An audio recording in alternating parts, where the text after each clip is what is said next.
बात है 2008 की, जब टेलीकॉम कंपनीज को 2G स्पेक्ट्रम के लाइसेंस इशू किए जा रहे थे। उस साल सिर्फ प्राइवेट टेलीकॉम ऑपरेटर्स को करीब 122 लाइसेंस दिए गए थे। अब यहाँ तक सब कुछ ठीक था, पर अगले ही साल एक ट्विस्ट आया। साल 2009 में सेंट्रल विजिलेंस कमीशन ने सीबीआई को ये स्पेक्ट्रम लाइसेंस का मामला इन्वेस्टिगेट करने का ऑर्डर दिया और इन्वेस्टिगेशन में पता चला कि लाइसेंस इलीगल तरीके से दिए गए थे।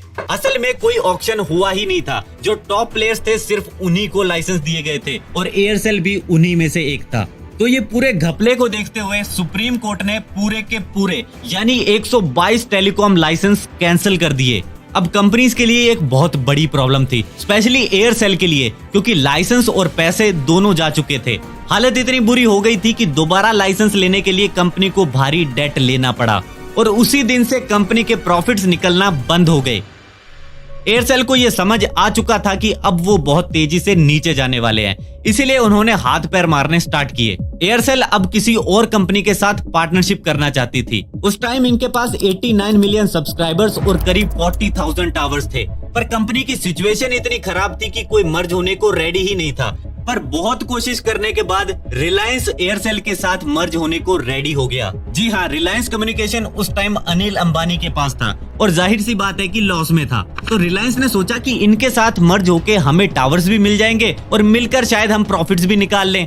बट अनफॉर्चुनेटली ऐसा हो नहीं पाया और मर्जर के बाद भी लॉस बढ़ता चला गया, जिसके कारण अगले ही साल 2017 में रिलायंस ने एयरसेल के साथ एग्रीमेंट खत्म कर दिया।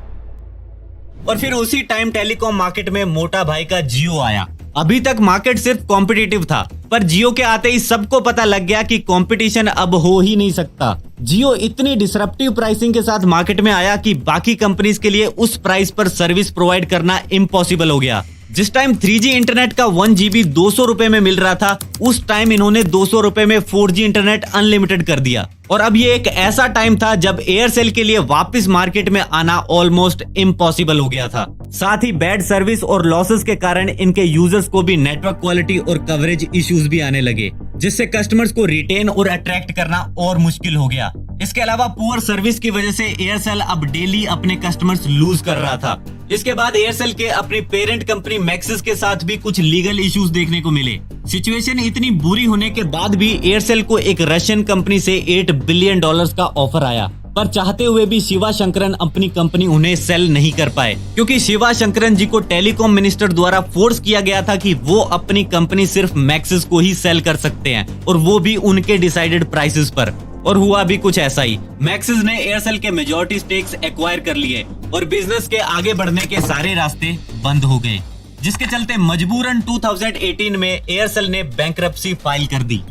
इसके बाद एयरसेल के जितने भी एसेट्स थे उन सब को कैप्चर किया गया ताकि क्रेडिटर्स और बाकी स्टेक होल्डर्स के लिए कोई रेजोल्यूशन निकल सके, और ऐसे इंडिया में एयरसेल का सफर खत्म हो गया।